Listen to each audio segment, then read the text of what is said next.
In 24, I ended up going to the gym 234 times. That means nearly two-thirds of my evenings were spent working out. It was the most I've ever shown up for myself in a single year.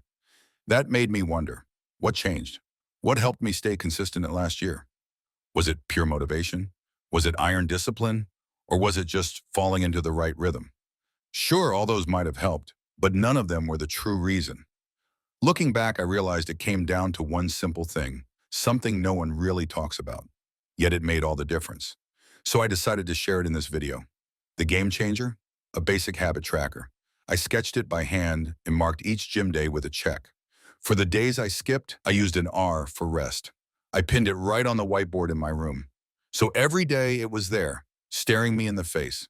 And that was enough to keep me moving. Just seeing an empty space was a nudge to get out the door. Even if the workout wasn't perfect or long, I went.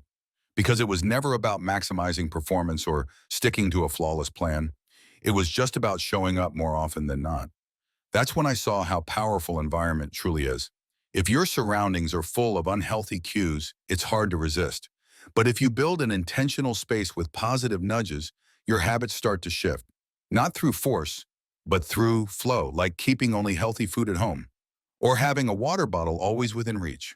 Or for me, a gym tracker I couldn't ignore. Because our brains crave the path of least resistance. So the trick? Make the good stuff easy and put some friction between you and your bad habits. Now, I'll be honest, I didn't hit my original goal. I was aiming for 75% consistency. I crushed it in March and April, but as the year wound down, I slipped. The cold months made it harder to keep pace. So yeah, technically, I failed. But honestly, I still won. Because I turned working out into a regular part of who I am. I became the kind of person who trains, no matter what. That's far more valuable than hitting some percentage on a tracker. It made me realize something big. The destination doesn't really matter. It's who you become while chasing it that counts. Even if you stumble, the key is to keep showing up.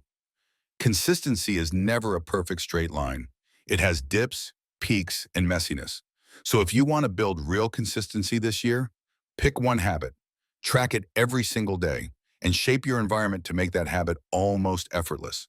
The more you follow through, the more proof you build, and that proof becomes belief.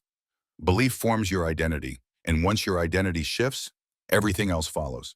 Because the strongest driver in human behavior is our desire to stay aligned with how we see ourselves. So try it for 6 months. Make it simple. Stay consistent. And watch yourself become someone new. There's a line from poet John Dren that still hits today. First we form habits, then our habits form us.